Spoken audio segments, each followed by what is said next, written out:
Сәлем достар, сіздермен жан-жақтар арнасы. Біз бүгін сіздермен ерте тұрудың пайдасы мен құпиялары жайында айтатын боламыз. Ал кеттік. Жетістікке жеткен адамдардың құпиясы бір. Ол таңмен таласа ерте тұрып, таң шапағатына бөлену. Қазақ ерте тұрған еркектің ырысы артық, ерте тұрған әйелдің бір ісі артық деп жер бетіне ризық несібенің таң сәріде түсетінін біліп бекер айтпаған. Таң, маңыздылығы жоғары уақыт. Жоспарлаған істеріңізді асықпай жасау арқылы мақсаттарыңызға бір табан жақындап, Тәңірге құлшылық жасап, дұға тілектеріңізді оқу үшін және өмірге тағы бір мәрте ғашық болып, әр күніңізді шабыттана өмір сүру үшін ерте тұру маңызды. Ерте тұру адам баласына не үшін керек? Оның денсаулыққа тигізер пайдасы қандай? Расымен де ерте тұрсақ барлық шаруаға үлгереміз бе? Осыншама толғандырған сан сауал жауаптарға біз бүгін жауап беретін боламыз. Ал кеттік. Біріншіден, ми басқа уақыттарға қарағанда белсенді, тез әрі сергек жұмыс жасайды. Күрделі істерді тезірек шешіп, жаңа идеяларды іске асыруға асық болады екен. Осылайша барлық шаруаны түске дейін бір жақты қылып, күннің жартысын толық өзіңізге арнайтын уақыт пайда болады. Ерте тұру миыңа мүмкіндік сыйлап, оны жақсы формада ұстауға пара-пар. Екіншіден, күнделік жазып, кітап оқып, бір шынаяқ шай ішіп, болмаса табиғатпен сүйсініп, тыныштықтан ләззат алуға көбірек көңіл бөлуге уақыт туады.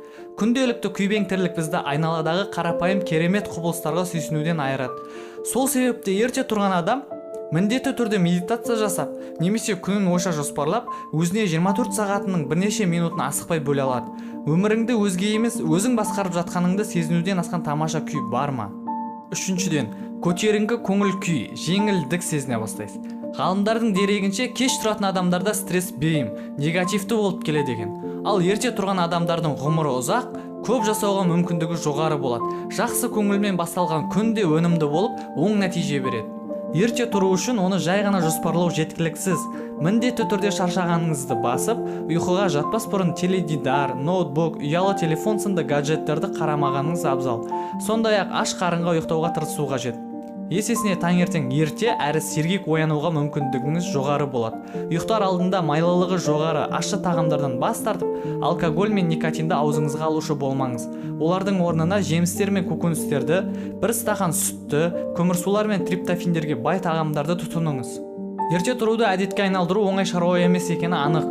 Дисциплина, кішігірім тоқтаусыз қадамдар мен тәжірибе сізді өзіңіз күткен нәтижеге алып келеді. Күн сайын 10-15 минутқа ерте тұру арқылы бір аптаның ішінде жақсы көрсеткіштерге жетуге болады. Таң сәріде оянған дұрыс. Себебі бұл әдет мықты денсаулыққа, байлық пен даналыққа жетелейді деген Аристотельдің нақыл сөзімен ойымды аяқтасам деймін. Өміріңіздің әр күні, минуты, секунды босқа өтпесін. Әрекет түбі берекет. Қош, сау болыңыздар.